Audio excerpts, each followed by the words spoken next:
So you've got 4 pieces of wood. They have your name on it in nice big letters. You're going to line them up on the edge, and you're going to check and see which is the smallest.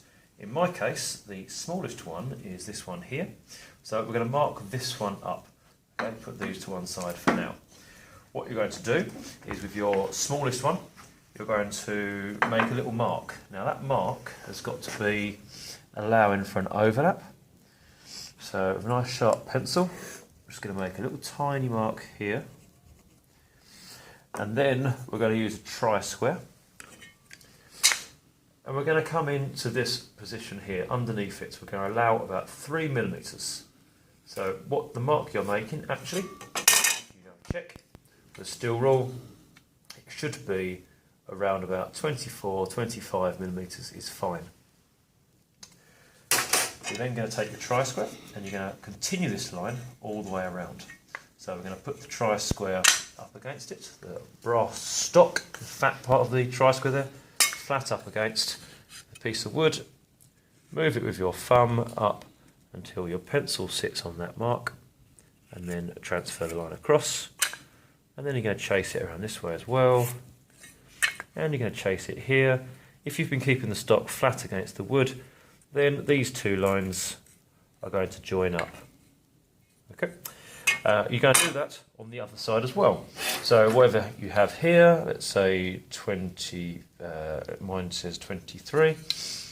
You're also going to put a 23 millimetre mark over here, just a little tiny mark.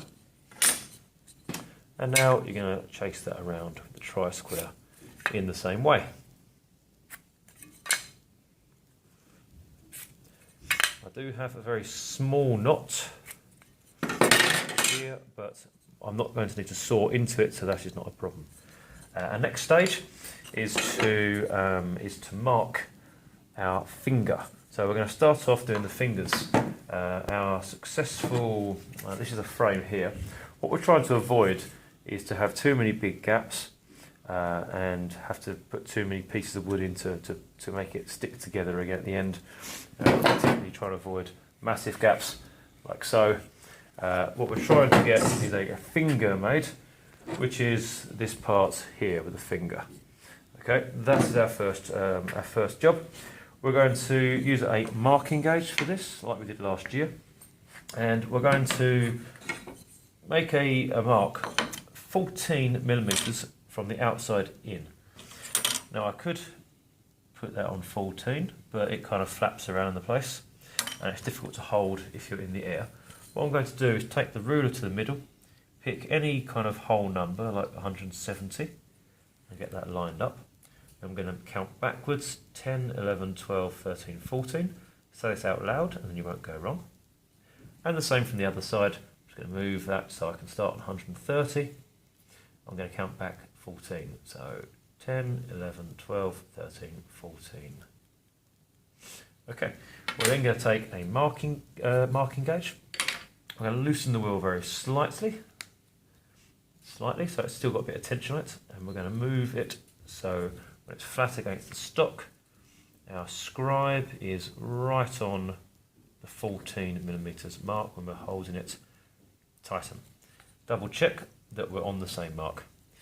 What we're now going to do is we're going to make sure we keep this flat on the piece of wood as we slide. We're not going to drag it up like this, it's going to tear. We're going to turn the gauge so the wood is in contact and the needle is in contact and the needle's facing you. You can then keep your fingers away and you're going to drag away. Now this can be difficult because at the end it wants to kind of slip off. Okay, and particularly on the ends it's difficult too. Now to make it easier, I'll do this side like so, holding my hand. I'll show the other method on the other side. It makes it easier for people if you put it into a vise. Then we can put 2 hands on the head of the marking gauge, and we can, in the same method though, the wood and the needle touching, we can drag it up like so. Righty tighty if it slips.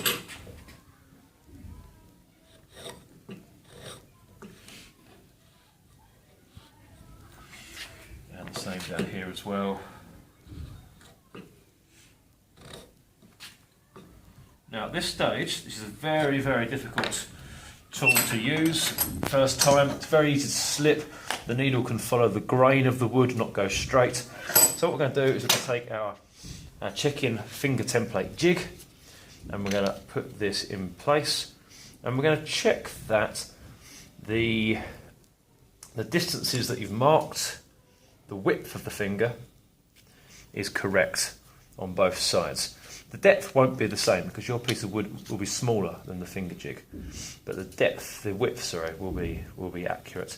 If it's not, this is a time to make sure you recognise that. Once we're happy, we're going to make a piece of wood like you can see red now, and the waste side is what we're going to cut away to leave our finger. If you want to put the pencil in, so it's easier to follow, then you can do so. The waste side is not just there though, that is the waste as well, so mark that, and also mark the other side. So there's no mistake when you saw where you're going to saw. Now the next stage is going to be to cut away the waste material, i.e. where we've hatched. So to do that, we're going to take a saw.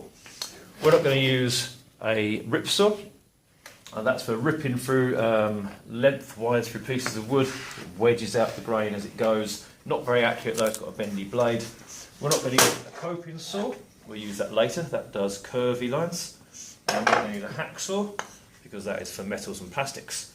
What we're going to use to be accurate is a saw that's something with a back saw, because it has this spine to keep the blade stiff.